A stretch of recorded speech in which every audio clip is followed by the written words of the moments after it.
Restoration is brought to you by Hisense, everyday prices for everyday people. Yeah, it's extra long sanitary pad for extra comfort. We got gas protection. Afro chick, I'm for crojien chinienu. It is always a pleasure to come your way. Welcome to Restoration with Stacy. I am Stacy. We'll be right back after this break. We are a people of choice and preference. Our choices determines the quality of our lives. Our preferences depends on vast reasons. Hisense has all the reasons. Hisense inverter fridge is very elegant. Efficient cooling system that keep your food fresher. Hisense means quality, long-lasting quality. Hisense AC is energy efficient. It's super chill and it does not make noise.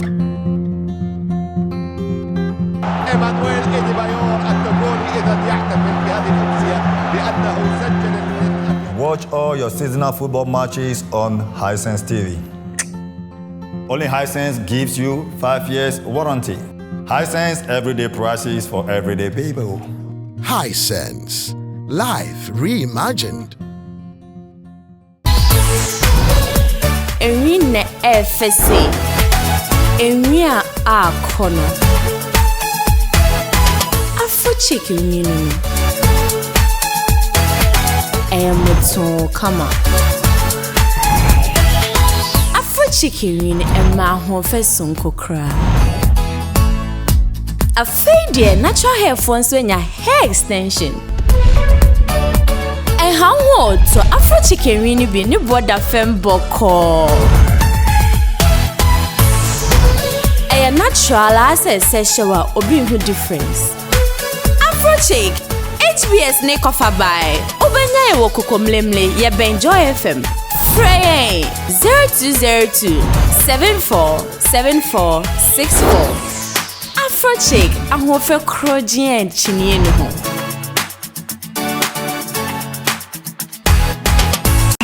Restoration.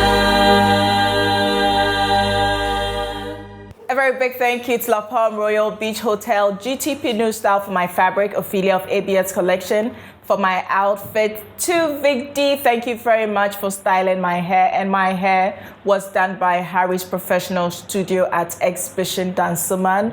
To Stacey's Boutique GH, thank you very much for my shoes. Divine Cassie for my makeup, and GH Beauty Artistry. You always take very good care of our guests. And to our studio audience, you're all very amazing. Thank you for coming to Jim Ray Estate. If you want to buy a land, make sure you're calling Jim Ray because they have discounts for you this period. If this period passes by, don't call me.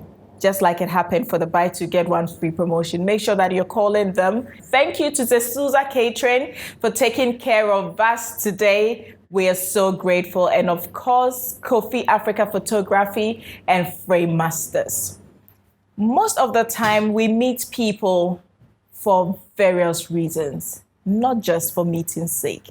Our guest is a lady I met over 20 years ago. And I tell you, even though I know her, her story moved me, her story shook me and brought me to a realization that when you have the moment, make good use of it.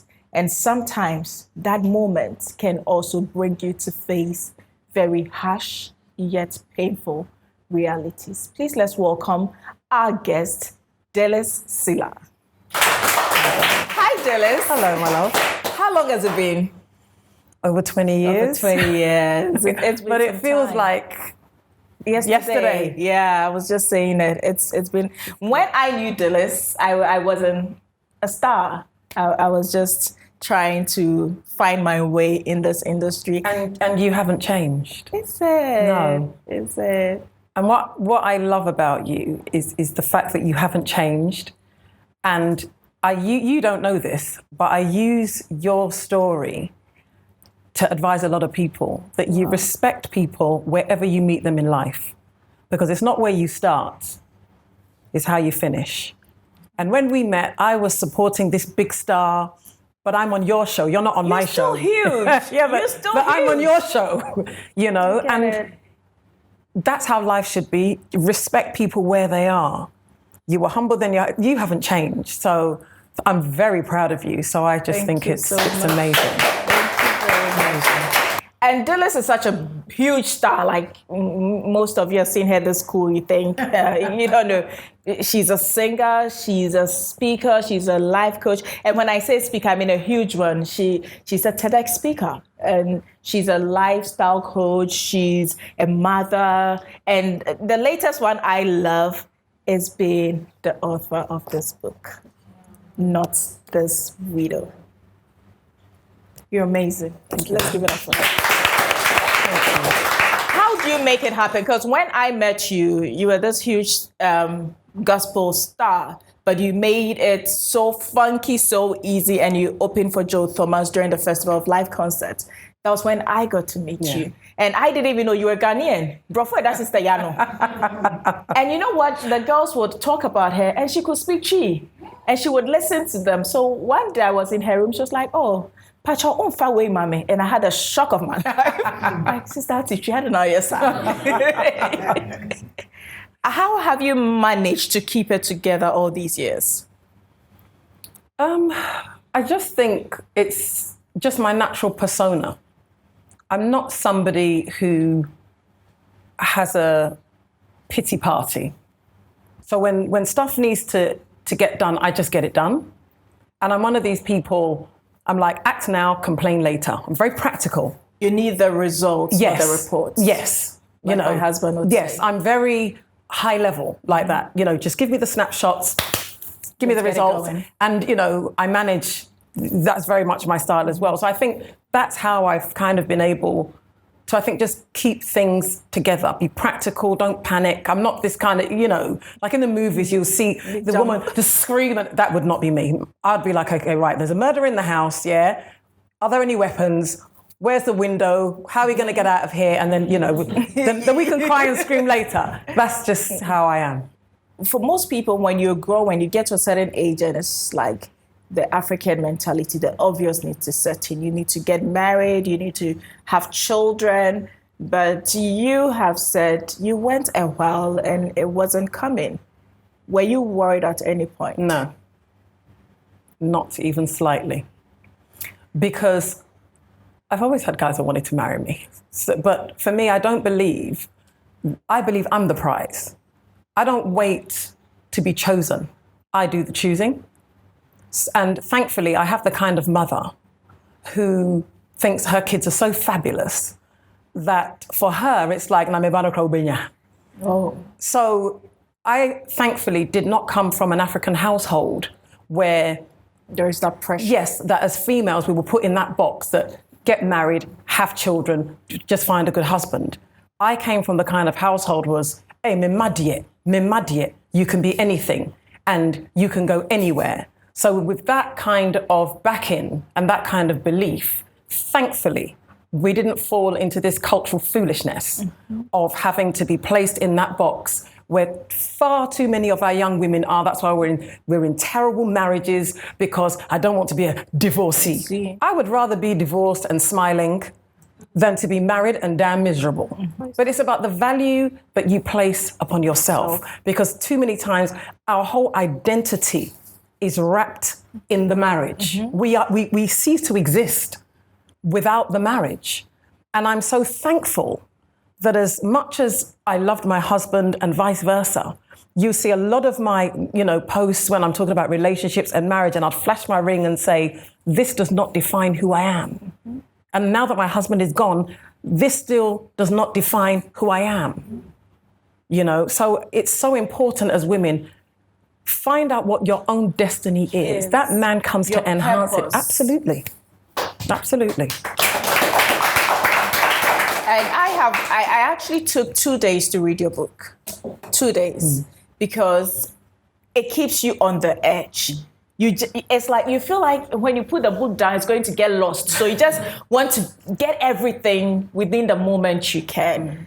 You said your sister always teased you that when you stopped your job, you were going to get married. Yeah. Why did she say that? I have no idea. And even she doesn't know why she said that. But I remember, because I had been dating someone and it didn't go where, we thought it would at that time. And I hated my job. Oh my God, I hated it so badly. And I was really miserable. And she just kept saying, just leave. Leave the job and you'll meet your husband. And she was right. I left my job and I was offered about 5 different contracts. But, because it was a permanent role, I was scared to make that move. Sometimes... We all go through. Yeah, it's like... You're not sure. Exactly. Then the what ifs begin. Exactly. It doesn't work. I'm comfortable. Yeah. Are they going to receive me like these people? Then you're stuck. And that's exactly what I was going through. So I was offered 5 contracts and I made excuses and I never took any of them. I think it was 4. It was on the 5th one that I thought, look, if I don't take this contract, the agencies are not going to call me. And I took that contract, which is where I met my husband. And the first day he saw me, he told his work colleagues, I'm going to marry that girl. Wow. And they laughed. So on our wedding day, when he was giving his speech, he said, see, I told you. I did it. Which is quite funny, but yeah. And this vicar guy, there was this character in the book, the guy who was... It was horrible. How did you describe him in your own words? I can't remember how I described him in the book, but I can tell you now he was bloody awful. He was really horrible. I think he was mad, actually. So basically, this was the church where we were getting married. And I would go there on a Thursday. So in England, you have to have what they call the banns read. So they will say there is going to be a marriage on such and such a date between Mr. So-and-so and Ms. So-and-so and da-da-da-da-da. And they have to do that, I can't remember now, however many times up until when you get married. So every Thursday, I would go to their midweek service and he would be so rude. So the elderly people would have tea and cake and stuff, and he'd be so rude to them. And I have a tongue on me. I'm not going to pretend, but I'm not rude. With me, I'm sweet as pie. But with him, he was just rude. And sometimes he'd speak to these elderly people with such a sharp tongue. I just felt uncomfortable.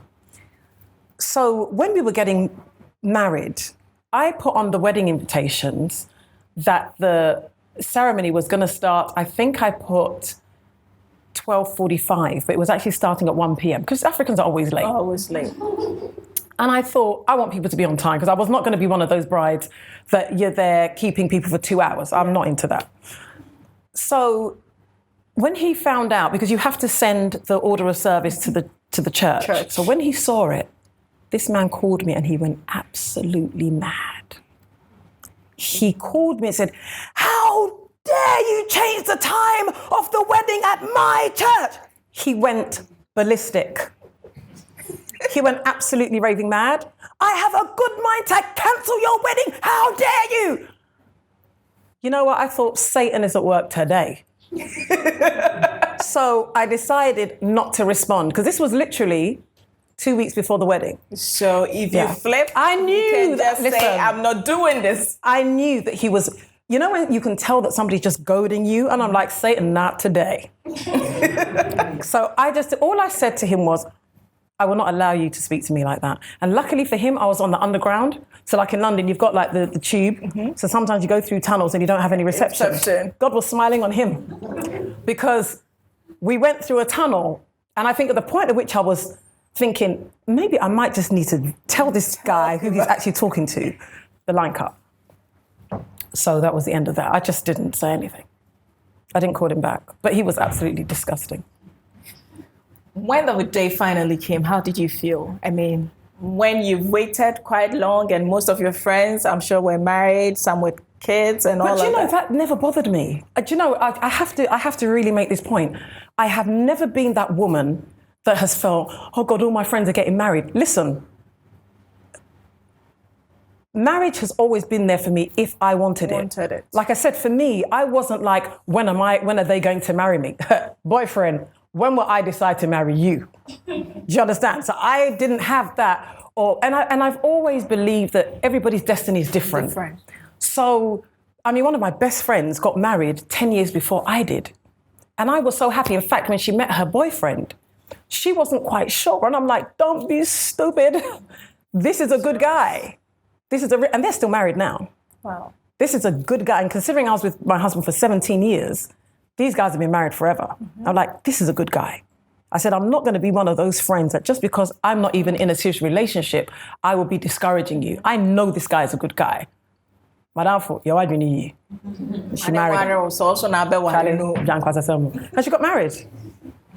She got married. Great guy. So for me, I just wasn't, bothered about that. I mean, on the day, I felt great. I felt great. I was tired, but I felt good. Because you had to be part of the planning and everything. I did everything. I planned my own wedding within 6 months. Wow. I planned everything. So, yeah. Dress, you name it, I did everything. After weddings, as Africans, was it a challenge for you? No, because I had my daughter not too long after we got married. Right. However, I also really object to that intrusion of people feeling they have the right to ask when I'm going to have children. It's not your business. I will have children when I'm ready. When I'm ready. I find it intrusive. I find it disrespectful. I find it insensitive because you don't know whether I can get pregnant. Am I supposed to now say to you, well, actually, we've been trying, but it's just not happening, or my husband's impotent, or what am I supposed to tell you? When the child comes, you'll see the child. I mean, yes, it can be horrible. Hey, now, my neighbor, and it's like they are spiteful about it, but in a very nice way. Like, hey, that's a wuchu. But you see, this is what I'm saying about my mouth. Because I remember when I had my first daughter, Kofi and I decided, okay, let's just space it out so we can have time to develop ourselves, grow, build a family. So it took 4 years, and my family as if you have a problem, even though send my my grandmother want to make him be. So you see, like, like just a mommy and I to me boy say Debbie not so free home. As if when you have the child, they are going to be there forever. And it's just it's too much pressure on us women. But you see, we have to speak up and draw our boundaries. You have to draw your boundaries. I like that. I don't know. And it's always a parent to ask him. So now when they say Daben, I'll be Daben, I'll be. And I don't know. No, blame it on me. We'll be right back after this commercial break. When they ask you Daben, I'll be worried. Ask the person Daben, I'll be. That's simple. We'll be right back.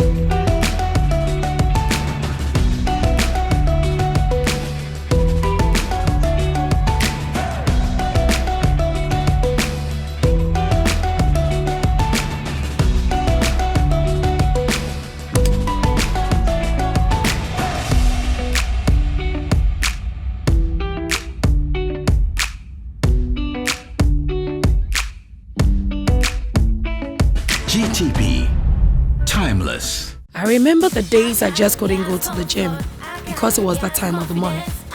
Yas extra long sanitary pad took the worry away.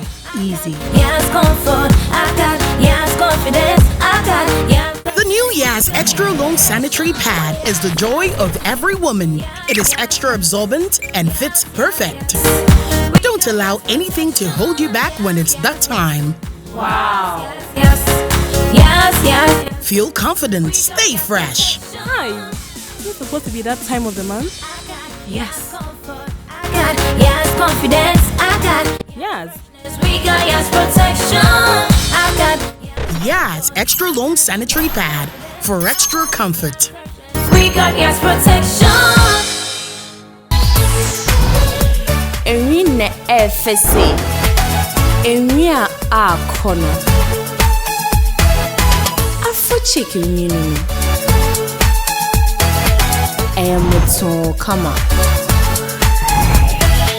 Afro chicken and my home face on kokra. A fade natural hair phones when your hair extension. And how old to Afro chicken really be new border fem boko. A natural as a sexual or being difference. Afro chick, HBS Nick of a buy. Obenya woko mlemle ye Benjoy FM. Frey 0202 747464. Afro chick, I'm for crojien chinien home.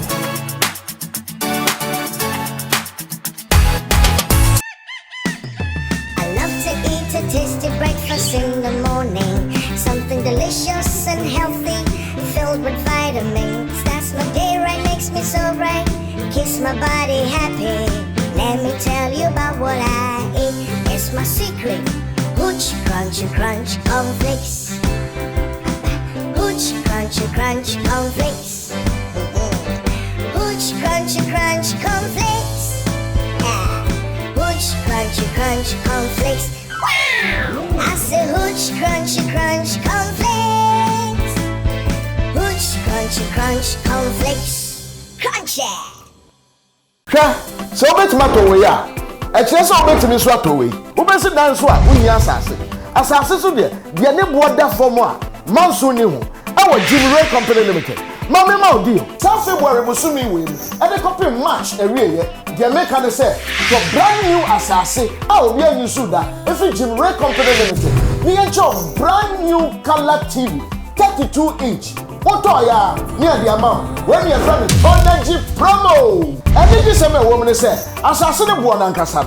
Yet so 30%. What did Jim Ray? Now they accept. Jim Ray is arsenal. Everywhere to carry. Conformia, Afianya, West Palm City Kaswa, East Palm City Kaswa, and the Shire Hills. Numbers near 0509 461675 and 0265 149942. And Jim Ray Company Limited. Energy Promo. We are a people of choice and preference. Our choices determines the quality of our lives. Our preferences depends on vast reasons. Hisense has all the reasons. Hisense inverter fridge is very elegant. Efficient cooling system that keep your food fresher. Hisense means quality, long-lasting quality. Hisense AC is energy efficient. It's super chill and it does not make noise.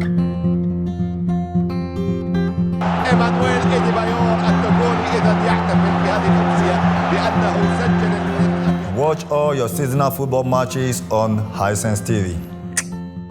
Only Hisense gives you 5 years warranty.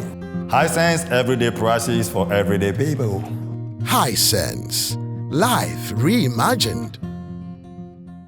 New week, we're still at the Dansuman Market, and today our winner for the Hisense Super Crazy Giveaway moment is Lily. Lily, I to say. Just I was smiling and crying. Mr. My cameraman, you who was a sister, when I'm to Jai, you'll be there. Now, Pope to say, then you may say, you need some restoration part. Dear, now, power showing. Oh, it's too full. Nema encouragement. The be a misha minya addition full. One crofua or Marco or Abrabom, ebe do a new. Ma a shaman crash, be said, Miss Baby, I made you be a met me up on the bed me up when and then I ain't and just watch now. So, yes, why I didn't episode your hepan and a often. Oh, Michelle, Stephanie Benson episode. Now, a young yet tin same be brief fan of who say, yes, but or treat my own say, Bibi or home stra and a mayesa. Especially plastic surgery, no, name say because of cancer and potency. Na man yes sir. Tonight you see as say oh, it's bibi wo I say bisin. O say Ghana for ye pay yes. Ya kasapa. Yet ya say ya no ma ya pay ho asma ya de ya nima beto abonti de. Mutime so pay wo fie sa. Ya kasa but o chire mu ma ye nyina ya ti ase. Timoti ase no so bibi wo a e say nya nti ase ase na ya kasa. Bonsema ho ya de. Na Papa Lily when oh fie nti catch Papa Lily say na Auntie Stacy buy Hisense at the room ma be che wade say dey be ya The bia woni papa Lily, mo be restoration amati. Why? Mr. Wanti ene me buy amamba ne bone. Bikita me nsem achede kakra every high sense. High sense fatu papa Lily niema. Fatu baby Lily fo niema. Na wa so fatu wodi. What's it? That then I will catch a high sense. Oh, me the high sense asi. So mama me iron. Me ni aje pa. Amade bia me hwe. Na me de bia me nya iron ato ade. So maybe next time member cry na be the TV na ba. Oh, you never know. Kabeji beje pa. Da me no number ba. Nche bia. Tai sa. That be say back that smart market. We built a dead our lives. We want na bia. And no me the high sense can. Ye TV, ye air condition, ye cooker. Just say. And then me feel bad. So this has been our winner for this week. Next week we will come your way with another winner. Okay. Restoration. You're welcome back, and that was our winner for this week's High Sense Super Crazy giveaway moment. And today, as we always do, someone in our audience will take something home from High Sense, and Dilys will also get to pick an envelope, and we get to see what she will take with her back home in London. Oh, that's nice. Yeah, you're going to have to get some extra luggage because we're giving you a lot of things. Oh, that's cool. Show. Yeah. So before we went on the break, we were on about the pressure people give us to get married. But in your book, you made reference to a nurse who was absolutely terrible to you when you were in labor. This thing that most nurses do, we think is just here in Ghana. Yeah. But this is Abroche. Yeah. How nasty was she? On a scale of 1 to 10? Yeah. 25. That's beyond 10. She was horrible. Because I was reading the book and I'm like, no, who does that? Yeah, she was nasty. And it was not just you. Other patients were going through the same thing, but everybody was scared to voice. I mean, when she first gave you that dose, what did you feel like doing? I was too weak because I literally nearly died having my son. So I didn't physically have the strength to really fight her. And at the same time, I'm a new mom. I'm thinking about the baby. I'm in excruciating pain, from having him. So it was when I was leaving, when I realized that it wasn't just because I was leaving, it was the fact that I couldn't stay in the hospital any longer, because those days they would literally, you have your baby and they literally throw you out. But I knew that I wasn't in the fit state to just leave and go home. But I got to a point where the treatment was so bad that I felt, well, it's better I recover at home than stay in this hellhole. So I just had a few choice words for her, but you'll have to buy the book to know exactly what I'm not releasing. I'm not telling them, but I was like, yes, and one with the hospital. But with all the joy, with all the love you shared with your husband, you decided you need a time to have fun as a family, and you decided to go on a trip. But that trip was actually the beginning of a very dark hole for you.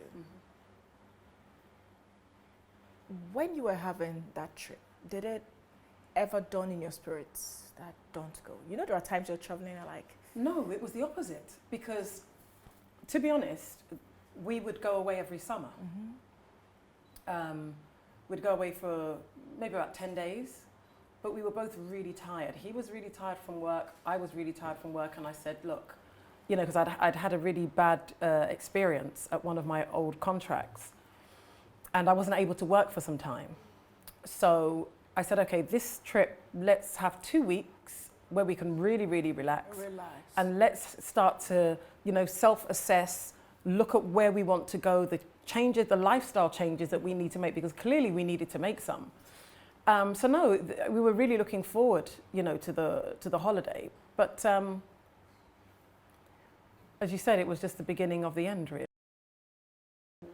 When you saw that picture that got you panicking, did you ever feel that, okay, maybe he could just, maybe Eddie was tired, he needed to rest, or you felt going to that emergency was going to be dreadful as it became? Not in a million years. I was absolutely not prepared in any way, shape or form for what happened. My husband had never been ill in hospital in his life. He walked into that hospital and never really walked out because he was hospitalized for a total of 6 months. And by the time he came out, his mobility, you know, I mean, he went from being completely bedridden to me having to bath him, brush his teeth, him being in a wheelchair, and, you know, progressing from a wheelchair to a Zimmer frame, from a Zimmer frame to crutches. And he was always on crutches until he passed away. In Portugal, you didn't have family. It was just you, your children, your goddaughter, and your husband on a holiday. In page 37, I told you that's my favorite page. When the doctors went for the MRI scan and told you they thought your husband was developing a stroke, but later came back and said, no, it was more serious than they thought it was. What was your immediate reaction?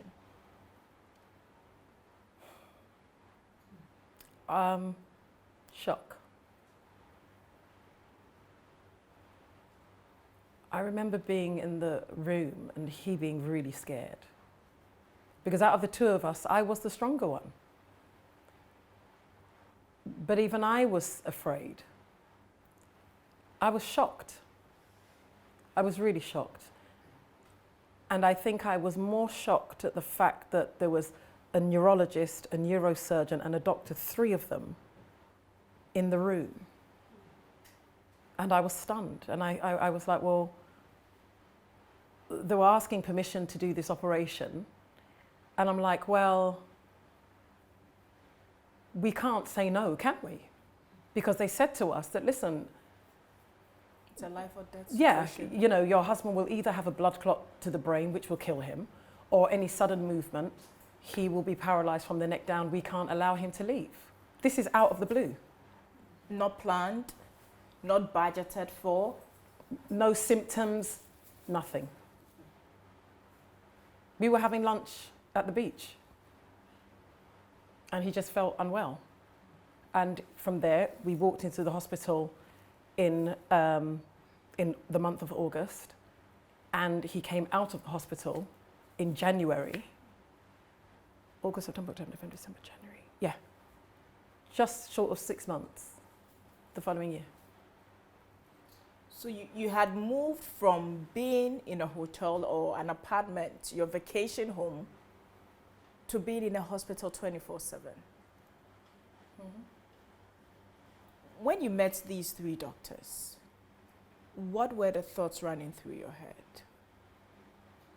Were you thinking you were going to lose him? Were you thinking it was going to be a no-hope situation? Were you thinking he was going to get well? Because at that point in time, when you're faced with that harsh reality, trust me, you'd have a whole lot of thoughts. No, you're not wrong. The prognosis that we got from the neurosurgeon was, well, we were in one of the best hospitals in Portugal. It was a private hospital and one of the best neurosurgeons in the country. So that gave me some hope. What he said was it was a very delicate operation, that the part of the spine that was affected is what controls movement. So clearly, hence the reason if there was any sudden impact, the paralysis situation. But what he said was, my husband's in good health, he's a strong man, and that the operation was very delicate, very painful, but within 5 days, he'll be able to, tie his shoelaces and stuff like that. So I was all right with that. I was okay with that. I remember the night before the operation, I didn't sleep.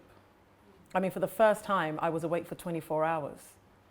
And when he was in hospital, I remember I always used to say to myself, I'll sleep when Eddie gets home, because I was always afraid that if the hospital called, I wouldn't hear the phone. So I never really slept properly. So my sleep is very poor, because don't forget, Eddie didn't really come home properly for months. You know, so I never really had that respite. Did you call any of his family? Okay, so my husband was a very private person, very similar to me. And he did not allow me to call anybody. It was a very, very dear and close friend of mine that called me. And he asked me, he said, Dilys, have you called any of your husband's family? I said, well, my husband won't allow me. And he said, I am begging you, call them.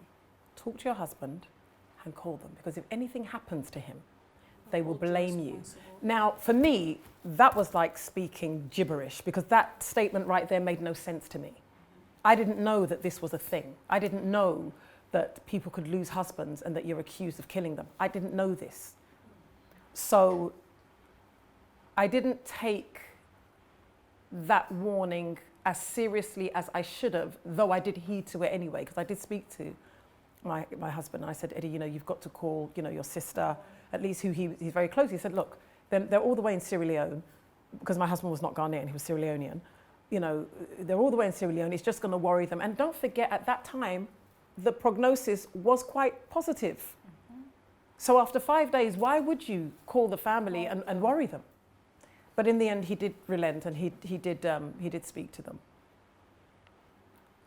You stated in the book that getting your insurance company to actually give you all the support you needed to get your husband the best form of treatment was also a struggle. It was hellish. It was terrible. They tried everything to force me to bring my husband back to London. Lying about the fact that they had spoken to the specialist when they hadn't, just to get your husband on an air ambulance back to London. Yeah, I had to get a lawyer involved. There was one occasion where they'd sent the letter at 5 p.m. on a Friday, knowing full well the offices are closed over the weekend, saying that there was that the air ambulance was going to pick us up. I can't remember what day it was, but I had to get onto my lawyer, and they said, well, if you don't take this flight, we are not going to pay any more hospital fees or whatever. Neither will we pay for the hotel. So I couldn't leave the hotel to visit my husband, because if I left, I wouldn't be able to get back in the room. And I couldn't go out and eat, because I wouldn't be able to get back in the room. So I sat there hungry that day, just drinking cups of tea and hot water, because I couldn't leave. When you arrived at the hospital, when did the doctors actually call you in to break it to you officially? Very soon after we arrived. There's a side room that they call you into, and that's when they told me. It was unbelievable. It was unbelievable. Did you get to see him at that time? Mm-hmm. I did, for a while. In the book, you said you laid on his chest because you wanted to feel him as warm as he was. Mm-hmm. What were you wishing for at that time?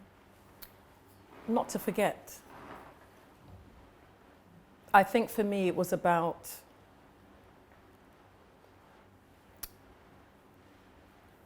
having that moment and being able to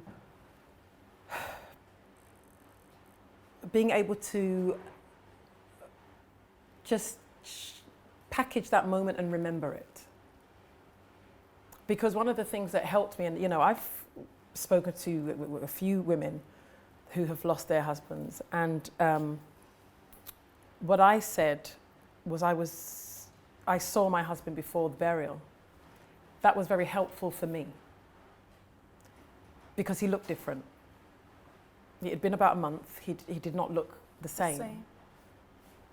That was helpful for me personally. I didn't, like some people will say, I want to remember the person how they were. I mean, I've never buried a husband before. I didn't know that he would look different. Mm-hmm. But it helped me to have a disconnect of sorts. Because if I had seen the same man that had been in the hospital, I wouldn't have been able to bury him. I wouldn't have been able to go through it. So that was helpful for me. And you see, I think what people don't realize is grief is such a personal journey. What works for me may not work for you. Like when I was in Lagos the other day, I visited a friend and she lost her husband. And she said, no, she didn't want to see her husband. And I was like, seeing mine was the best thing for me. Because it allowed me, it strengthened me in an odd way for my children. Had I not, or had I seen him the way he was, the way I am, that would not have been good for me. So why this book?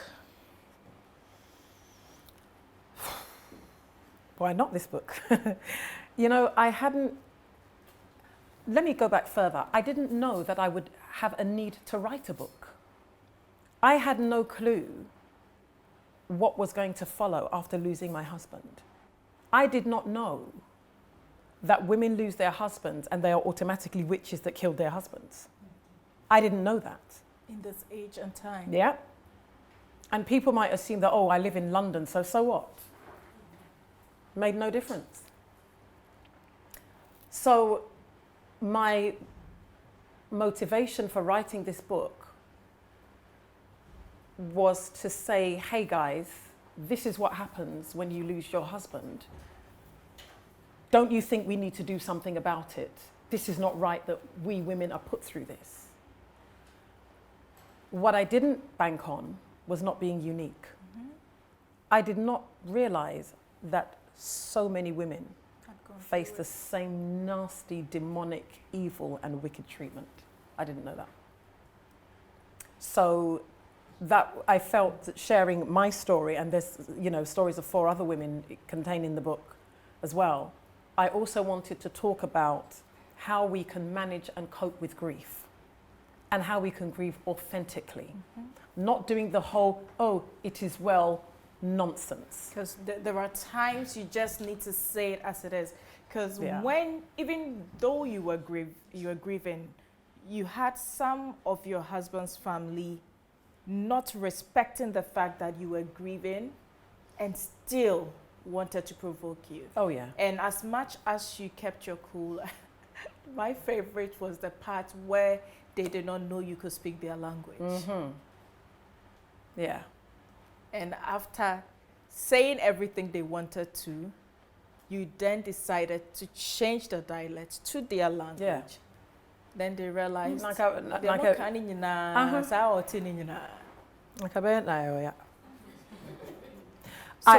spoke the crew, how was she on the other side of the phone? You couldn't have heard a pin drop. She didn't say a word. She didn't say a single word. So I think I started with la atel una sontin. Uda una fuse una bi. Oh, I went there. And I just had to let her have it. Because she sent me, this message, very, very provocative message, telling me who I could allow and who I couldn't allow at the funeral.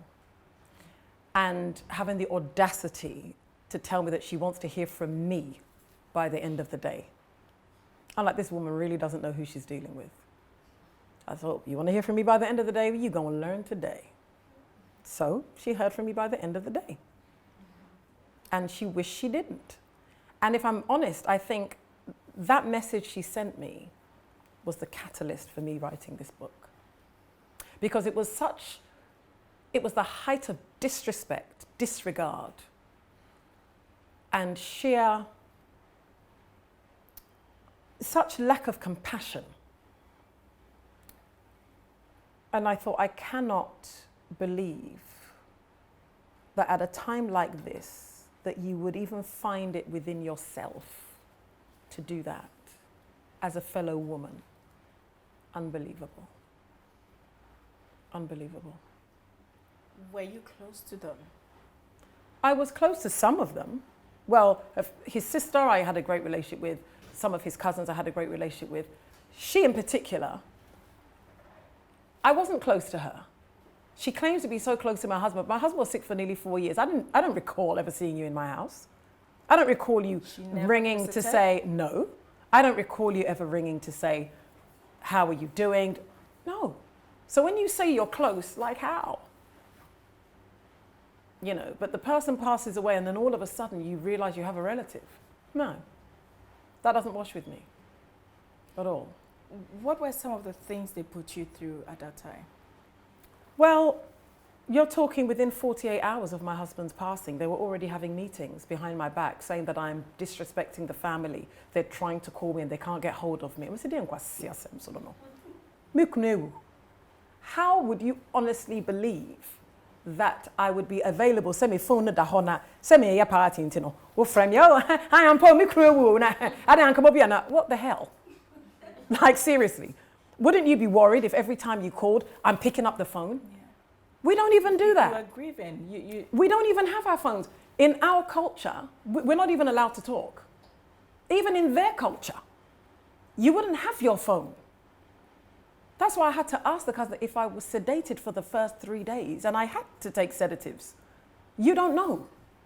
So when you're saying everybody was trying to get hold of me, to do what? Did you really think I would be in a position to speak to everybody? Completely unreasonable. But it was an excuse to try to legitimize the very poor behavior that they exhibited or that they wanted to exhibit. It was just horrible. I can only imagine. And the part that really broke my heart was when you said your sister brought you a black kaftan with a scarf and you had to wear that to represent the moment. Hated that. Hated that. That was on the 7th day because we had to do the sit down. As you wore that kaftan and walked down your stairs to meet the rest of them, what were your emotions? Resentful. It's like at that moment it was real. At that moment it was real. Because I now had something physical to tell me that this is real. This is your situation. You are now a widow. I hated it with a passion. I really resented having to do that. It's horrible. At that time, was any member of his family there? Not on that Saturday. I can't remember. There were so many people in my house, oh my God. For a whole month, 7 days a week, from morning till night, my house was full. I mean, my God, I didn't realize I knew that many people till my husband passed away. And he was very well known as well. But it was tiring. So after the funeral, I actually was in Ghana for about 5 weeks. Just holed up. No one knew I was here. I was just hiding in one apartment in Ridge, and I just needed some quiet. I needed some me time. What is your wish for widows? My wish for widows is that we don't define ourselves by widowhood. It is a horrible event that has happened during the course of our life. Operative word being life. We are still living.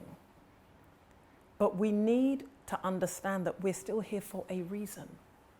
And the fact that, and I always say this, I lost my husband, I didn't lose my mind. I can still think. I still know what I want. I'm still me. You know? But it's like as soon as you lose your husband, everybody wants to make decisions for you. Everybody wants to tell you what you can think, when you can date again, when you can do this, when you can do that. It drives me nuts. Drives me nuts. Like, I'll do what I want to do when I want to do it. I'm still here. And we've been waiting on this book and it's finally here. Not This Widow. So when is it officially out? Oh, it's been out since the 21st of January, which was the date of my husband's passing. I wanted the book to be published on his 1-year anniversary, which it was. Okay. So this book is available on Amazon. You can get it on Okada Books, okada.com. So which is the e-version. It might be easier to get on there, I'm not sure, but you can get this on Amazon. Okay.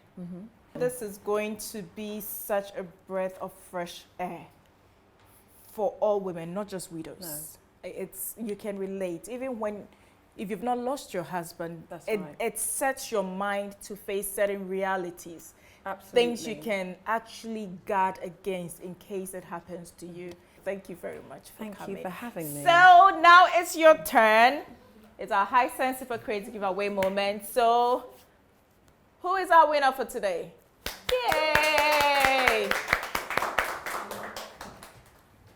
You see, each time I sit down and I keep looking at you, it means you're going to win something. Congratulations. So I can't shake you. Thank you very much. So Dilys, it's your turn. Kindly pick one envelope, then let's see. Do I hand it to you? No, kindly open Oh, it. okay. It's your present, so. Oh, it's for me. It's for you. I forgot that bit. I thought I was looking for someone's name. It's for you. Thank you for coming. You take home a Hisense electric ceramic hob. Wow! And I really think you need it because you're a well-traveler. So you can actually pack it. Actually, that's a thought, you know. Yeah, you can pack it. Oh, that's and lovely. You love good food. So, I do like my food. So this body yours. is high maintenance. So this is yours from Hisense. Thank you very much for Thank coming. you, Hisense. This is amazing. So, and it's a bosa for Thank you. And again from Lexter Ghana. Yeah, Dilys is going to sing. Are you sure she's not going to sing? She will sing. Toilet roll. Well, you know what? They need it in London. Maybe I should donate it to them in London because they're fighting in London for toilet roll. Yet in Africa, our third world country, Yeah, and this is Ghanaian, produced right here that's in brilliant. Ghana, Accra, yeah. Well, that's really lovely. I can't believe I'm getting all this So we stuff. have sanitary towels, we have toothbrushes, we have our kitchen towels, our Yaz washing powder, our Yaz panty liners, and our Yaz toilet roll. Wonderful. Proudly Ghanaian. Oh, well, amazing. Thank you. Okay, we're not done. Yes. So I think Na can help us with this. Yeah. I certainly wasn't expecting this. Is it? No. Oh, that's lovely. Yeah, this is coming from Jay's Cakes. Oh, this is so nice. They're located at Ashali Butcher School Junction. Well, they've done a great job. Yeah, it's a great job. And we're going to dig in right after this interview. So I thought I could take it home and have it by myself. Oh, no. I'm only joking. Sharing is caring. I'm only joking. That's lovely. That's really nice. Yours. Wow. And finally, I have something. There's more? Yeah. Something from Frame Masters for you. Let's have a look. Yeah. So let's see. Oh, that is so cool. That is you with your book. Oh, thank you so much. Oh, that's going to be at the book launch. Okay. So it's coming from Frame Masters. Oh, well, thank you so much. They're amazing. It's so beautiful. That's just so, that was from the book launch in London. You see, I've been doing my digging. You have been doing your digging. I trust you. So Dilys, it's been amazing having you here. And I know a lot of women are going to pick a lot of strength from your story, that you don't settle for anything. You're too precious and you really need to know your worth. Absolutely, 100%. That's right. So this is a very good one for all of us women. So a very big thank you going out to our sponsors, Hisense, Yaz Washing Powder and Yaz Sanitary Pad, Hooch Corn and Choco Flakes, GTP La Palm Royal Beach Hotel. Thank you to Jim Ray Estate. We're still selling lands in Accra. So make sure you're calling Jim Ray now to be a landlord or landlady in Accra. And thank you to Ophelia of ABS Collection for my outfit, to Vic D Hair Salon Dance Suman First Stop.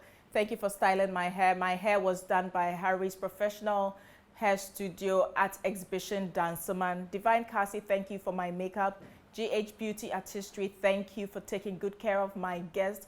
To Stacey's Boutique GH, thank you very much for my shoes. Frame Masters, thank you so much. You always make these beautiful frames, and I'm saying thank you. Your pictures are just amazing. To Kofi Africa Photography, to Team M-Clan, thank you very much. Thinking TV production, thinking music videos, thinking everything production. Get in touch with M-Clan Media now, and they'll do well to sort you out. It has been amazing, and I always love it when we have such stories that inspire. You can't live without a song. I knew I was going to get roped into this somehow. Oh, yeah. I don't even sing anymore. Yeah, but if you got it, you got it.